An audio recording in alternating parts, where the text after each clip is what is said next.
ஸ்கூலுக்கு போகிற குட்டீஸுங்களுக்கு அவங்களுக்கு பிடிச்ச மாதிரி டேஸ்ட்லேயும் ஈஸியாக நம்ம செய்யக்கூடிய ரெசிப்பியாகவும் இந்த தக்காளி பிரியாணி இருக்கும். சிக்கன் பிரியாணி டேஸ்ட்டில் அப்படியே இருக்கும். அதை எப்படி செய்யலாம்னு பார்க்கலாம் வாங்க.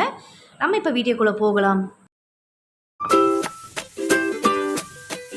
கடாயில் ஒரு குழிக்கரண்டி அளவுக்கு எண்ணெய் சேர்த்துக்கலாம். எண்ணெய் சூடானதும் 2 கிராம்பு, ஒரு சின்ன துண்டு பட்டை, ஒரு பிரிஞ்சி இலை, 4-5 போல் முந்திரியை சேர்த்து முந்திரி பொன்னிறமாக வர்ற வரைக்கும் நல்லா வறுத்து எடுத்துகிட்டு பொடியாக நறுக்கிற பச்சை மிளகாய் 1 சேர்த்துக்கோங்க. ஒரு வெங்காயம் சேர்த்துக்க. ரொம்ப பொடியாகவும் இல்லாமல் நீட்ட வாக்கில் இல்லாமல் நடுத்தரமாக வெட்டி சேர்த்துக்கோங்க. இந்த தக்காளி பிரியாணிக்கு இந்த மாதிரி சேர்த்திங்கன்னா தான் டேஸ்ட் நல்லாயிருக்கும். தக்காளி ஓரளவுக்கு வதக்கி எடுத்துக்கோங்க, ரொம்ப வதங்க வேண்டாம். ஜூசினஸோடு இருக்கணும் இந்த வெங்காயம். 1 ஸ்பூன் இஞ்சி பூண்டு விழுது சேர்த்து இஞ்சி பூண்டு விழுது பச்சை வாசனை இல்லாமல் வதக்கி எடுத்துகிட்டு 1 ஸ்பூன் சில்லி பவுடர், 1/4 ஸ்பூன் மஞ்சள் பொடி சேர்த்துக்கலாம். சில்லி பவுடர் உங்களுடைய குட்டீஸுக்கு சாப்பிட்ற காரத்துக்கு ஏற்ற மாதிரி ஆட் பண்ணிக்கோங்க. இப்போ நல்லா இதை வதக்கி விட்டுக்கலாம். வெங்காயம் சேர்த்தோன்னே சில்லி பவுடர் ஆட் பண்ணிடுங்க. அப்போ தான் தக்காளி பிரியாணி நல்லா கலர்ஃபுல்லாக கிடைக்கும். மிளகாய்த்தூள் பச்சை வாசனை இல்லாமல் ஒரு 2 நிமிஷம் வதக்கி விட்டுருக்கேன். இப்போ இதில் 200 கிராம் தக்காளி நீட்டு வாக்கில் வெட்டி சேர்த்துக்கலாம்.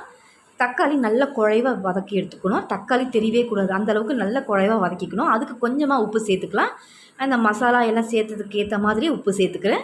தேவைன்னா அப்புறமா நம்ம சேர்த்துக்கலாம். இப்போ நல்லா குழைவாக வதக்கி எடுத்துக்கலாம். தக்காளி நல்லா பேஸ்ட்டு மாதிரி வதங்கி வந்திருக்கு. இந்த அளவுக்கு இருக்கணும், தக்காளி தெரியவே கூடாது. இப்போ இதில் 1/2 ஸ்பூன் தனியாத்தூள், 1/2 ஸ்பூன் கரம் மசாலா, 1/2 ஸ்பூன் மிளகுத்தூள், பொடியை நறுக்குன கொஞ்சமாக புதினா, கொஞ்சமாக கொத்தமல்லி, இதை சேர்த்து நல்லா வதக்கி விட்டுக்கலாம். புதினாவோட ஃப்ளேவர் லைட்டாக இருந்தால் போதும், அதனால் நான் கொஞ்சமாக சேர்த்துருக்கேன். தண்ணி சுத்தமாகவே ஆட் பண்ணக்கூடாது, நம்ம சேர்த்த எண்ணெய் மட்டுமே போதும். உப்பு தேவைன்னா நீ செக் பண்ணிவிட்டு உப்பு சேர்த்துக்கோங்க. எனக்கு உப்பு சரியாக இருக்குது.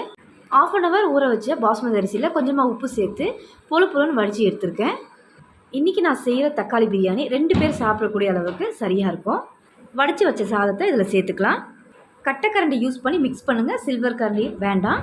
ஏன்னா சாதம் உடையிறதுக்கு வாய்ப்பு இருக்குது. சாதம் உடையாத அளவுக்கு இதை நல்லா கலந்து விட்டு எடுத்துக்கலாம். லஞ்ச் பாக்ஸுக்கு இது ஒரு ஈஸியான ரெசிபி, டேஸ்டியான ரெசிபி. இந்த மாதிரி உங்களுடைய குட்டீஸுங்களுக்கு செஞ்சு கொடுங்க. இப்போ நல்லா அதை கலந்து விட்டு எடுத்தோன்னா தக்காளி பிரியாணி ரெடி. இந்த வீடியோ பிடிச்சிருந்ததுன்னா என்னோடய சேனலை சப்ஸ்கிரைப் பண்ணுங்கள், லைக் பண்ணுங்கள், ஷேர் பண்ணுங்கள். தேங்க்ஸ் ஃபார் வாட்சிங்.